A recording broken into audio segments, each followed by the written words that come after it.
Over this trade deadline, we have seen some crazy moves that everyone, including me, had to rush to talk about. But in this video, we'll be talking about, in my opinion, the biggest trades from the deadline that have been overlooked. Now, the first trade we will be talking about is DeAndre Hunter to the Cavs. The trade package is the Cavs get DeAndre Hunter, and the Hawks get Caris LeVert, Georges Niang, 3 second-round picks, and pick swaps from the Donovan Mitchell trade. Let's start off with the Cavs side. This is a very good trade for them. DeAndre Hunter is having the best season of his career, and he perfectly slides into their team without disrupting anything. He's a big wing who's a good shooter from deep on good volume. He's good attacking closeouts. Defensively, he provides a solid point of attack defender that can match up with bigger wings such as Tatum and Jaylen Brown. Not saying he will shut them down, but that's who the Cavs will have to go through to make the finals, and the Cavs can start Hunter or have him come off the bench where he's been thriving this season and have him close games. This makes the Cavs a more legit threat to the Celtics, and what they gave up for Hunter is good value. But there are concerns. One, Hunter has struggled to stay healthy, only playing above 65 games once, and the other concern is what Hunter has been doing this season, a flash in the pan. Now, the Hawks side, they did not get fleeced at all. This is a solid return for Hunter. Caris LeVert contract expires this season, so that will be $16 million off the books. Georges Niang is only under contract 1 more year after this season, making $8 million, so they can flip him this offseason. Hawks fans are concerned about the Spurs having their first round pick this year unprotected, but the bottom of the East is so bad. So I think the Hawks will still make the play-in, probably lose in the play-in, and the pick will be in the high teens. Hawks fans and NBA fans everywhere believe a Trae Young trade request is coming this offseason, and I would say, yeah, it's possible, especially with Chris Haynes saying this. I'm a pivot to Trae Young. That guy is a fierce competitor. He wants to win. I'm just saying he wants to win. So the direction of the Hawks is very, I would say, very unique, considering they know where he stands and what he wants to accomplish. I will say this.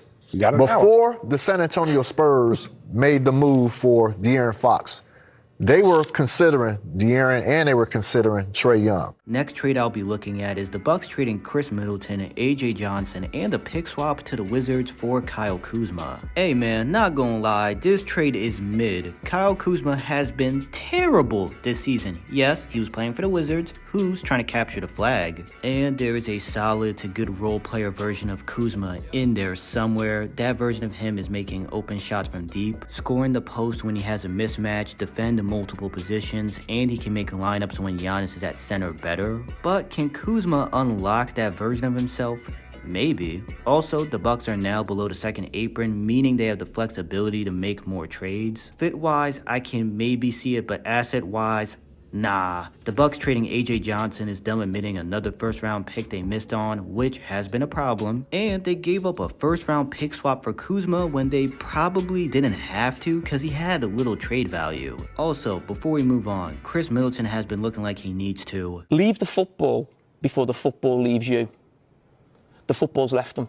So, not denying that, but it's hilarious that the Bucks just sent him to the Shadow Realm. Now, before we get into the rest of the video, I would appreciate it if you could like this video, as it helps the video perform better in the YouTube algorithm, and subscribe to the channel. I would gladly appreciate it. Now, another trade involving the Hawks is them trading Bogdanovich and 3 second-round picks to the Clippers for Terrence Mann and Bones Hyland. With the Clippers side, Bogey has been having a down year this season, but I believe this season is an anomaly for him. In his season with the Hawks leading up to this year, he never shot below 36% from deep despite shooting a high volume. So I believe it's likely Bogey returns to his usual form, and if he does, the Clippers now have a high-level shooter who's one of the best 6-men in the league coming off their bench, giving the Clippers a very strong 8-man rotation. Now for the Hawks, Terrence Mann is a fine role player that can play like 20 minutes a game, and with Bones Hyland, I doubt he plays, but I don't like the them giving up multiple second round picks when to me, they should have been receiving multiple second round picks for Bogey. Now, let's get to a surprising trade involving 3 teams with Marcus Smart, Kobe Jones, Alex Len, and a 2025 first round pick going to the Wizards, Jake LaRavia going to the Kings, and the Grizzlies are getting Marvin Bagley, Johnny Davis, and multiple second round picks. First, let's talk about the Wizards side. Marcus Smart, like Chris Middleton, has been sent to the Shadow Realm. Bro just went depoy in 2022. You hate to see it. But Smart was bad in the Grizzlies and wasn't able to stay healthy. That's why Jalen Wells, who was a second round pick, took his starting spot. But after this season, Smart has only 1 year left on his contract, and I expect the Wizards will try to build up his trade value and trade him at the deadline next year. Them getting Kobe Jones, Alex Len, and a first round pick is fine. Now for the Kings side, getting Jake LaRavia is a solid move. He was a young player giving quality minutes on a contending Grizzlies team, and you can never not have use for a solid wing role player. The Grizzlies getting the second round picks are whatever, but this trade tells me they were clearly trying to get more cap space flexibility, so they can have enough money to sign Jaren Jackson to a contract extension this offseason. The last trade we'll be talking about in this video is the Suns trading Jusuf Nurkic and a first round pick next year to the Hornets, while they are receiving Cody Martin, Vasilije Micic, and the second round pick next year. Now with the Suns side of this,